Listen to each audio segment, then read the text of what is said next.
Bonjour, je me présente Yannick Seyer.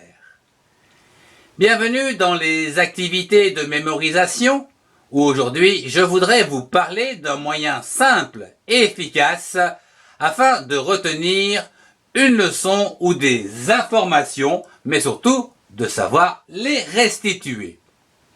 Ce moyen est la méthode mnémotechnique qui signifie souvenir et qui est constituée d'indices.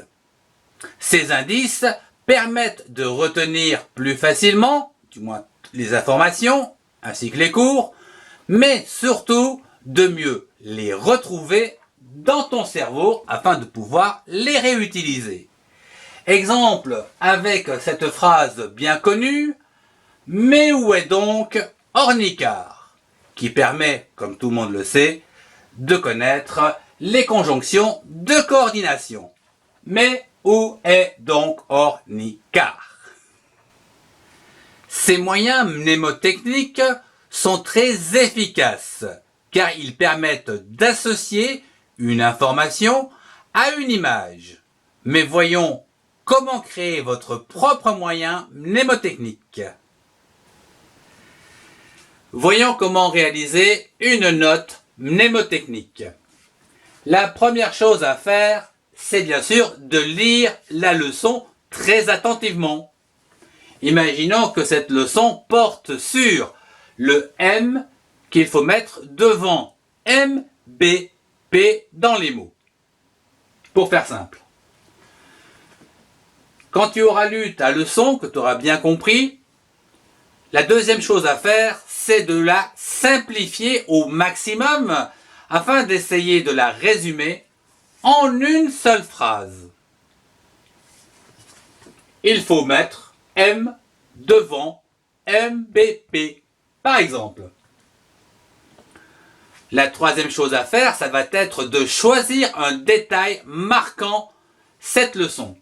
En fait, on peut dire que c'est une fourche. Le M sera donc utilisé devant 3 consonnes. Par exemple, c'est une image. La quatrième chose à faire, c'est d'essayer à présent de dessiner ce détail. On peut le représenter comme ceci, M devant MBP. Voilà pour le dessin. Le dessin étant terminé, il faut ajouter un mot-clé au dessin afin de lui donner une certaine valeur, enfin, une reconnaissance, un peu comme un titre.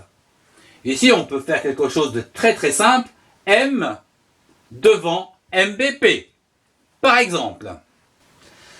À partir de cette réalisation d'une note mnémotechnique, je te conseille de les réunir dans un carnet afin de réaliser une révision facile et rapide. Il faut savoir que les moyens mnémotechniques les plus efficaces sont ceux que l'on crée soi-même. C'est ainsi que des mots ou des groupes de mots que l'on utilise fréquemment peuvent être représentés par un dessin rapide et personnalisé, comme par exemple le pouce pour dire « j'aime ». Mais c'est ce que nous verrons dans le prochain cours. Je vous remercie de votre attention. Si vous avez aimé, mettez un pouce et retrouvez-moi dans mes playlists qui s'affichent. Au revoir et à très bientôt.